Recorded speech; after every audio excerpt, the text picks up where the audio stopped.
Good morning, everybody. Today we are here in the garage with the Papio SS all stripped down because today we are talking about brakes and how to avoid the ABS. Best part, it's mostly free, assuming you guys have the tools. Now before we get started, I just want to say that all the information I'm providing is stuff I've figured out over the ownership of this bike and stuff I've read online to help me work on it and just make sure everything is done correctly. And I don't know if I can necessarily say correctly, but it at least works, and now I'm showing you how to do it yourself.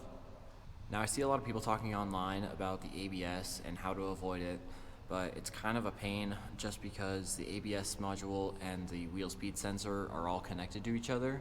So if you pull the ABS fuse, the rear specifically, it will stop reading your speed, it'll stop counting your mileage, and that is obviously not a very good thing. So I have found a way through reading on forums how to bypass the ABS and still have the bike read your speed and count up your mileage. So I decided to only bypass the rear ABS on my Papio just because I want to have the front ABS just in case. There's honestly no real reason to get rid of it, but the rear, you want to lock that up sometimes for drifties. I've heard some people having issues with doing wheelies with rear ABS because there'll be a malfunction in the computer with something while they're at 12 o'clock. I'm not entirely sure. I don't know enough about all that to say anything on it besides what I am now. So everything looks like a bit of a mess right now, but I'm going to explain to you what everything looked like stock and how I have everything set up right now.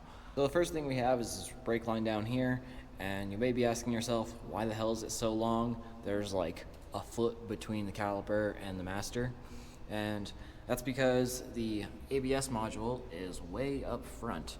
So the stock system we have is this brake line was originally attached to the caliper here, and it is ran from this point all the way around here, past the master, underneath it, underneath the air duct here, underneath the gas tank, and eventually to the ABS module.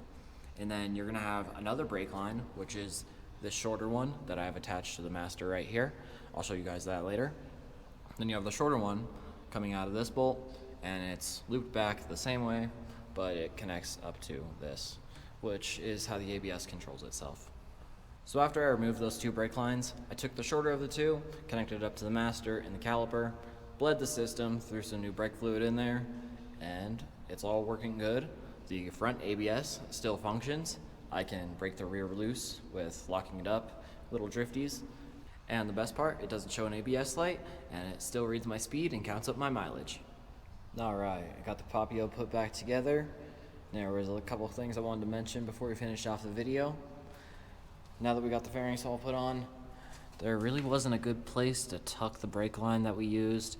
Again, this is the stock shorter brake line that comes out of the ABS module, and it hooks up all good, works good, but there's no real good place to tuck it. I tried putting it under these fairings that just pinched too close to the frame, and I didn't want to have any kinks in the line, but it does hold up pretty close to the fairing here with no kinks.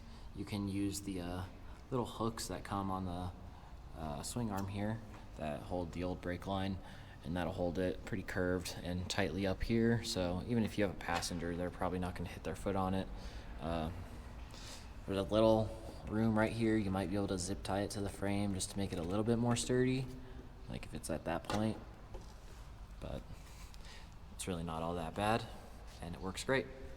And the last thing I wanted to mention has to do with the ABS module.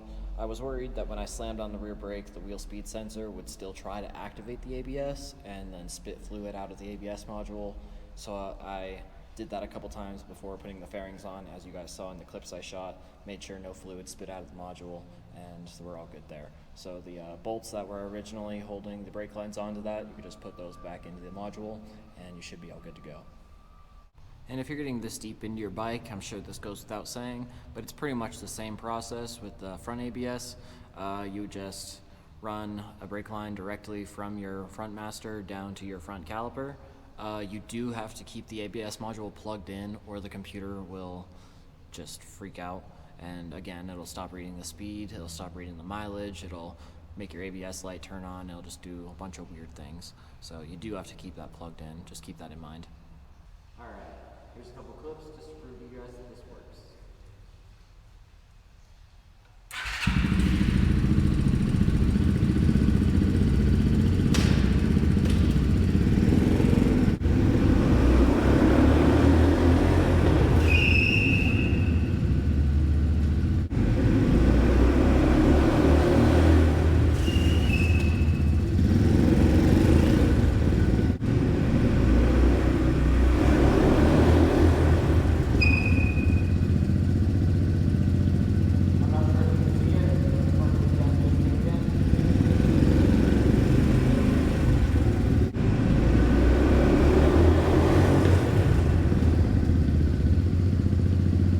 Alright, now I got you guys here on the bike with me, just to show you guys that the speedometer works. It'll still count the mileage up. You guys probably won't see a mile go up within this time frame, but the speedo works, that's all that matters.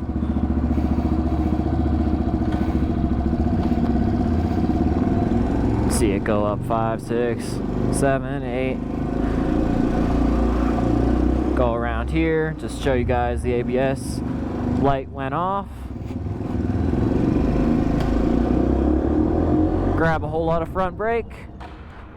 I stalled, but ABS kicked in. It didn't lock up. It went a little bit sideways, but you didn't hear any skidding there. No skid marks. Start her back up. Show you guys that it'll drift in the same clip, no cuts.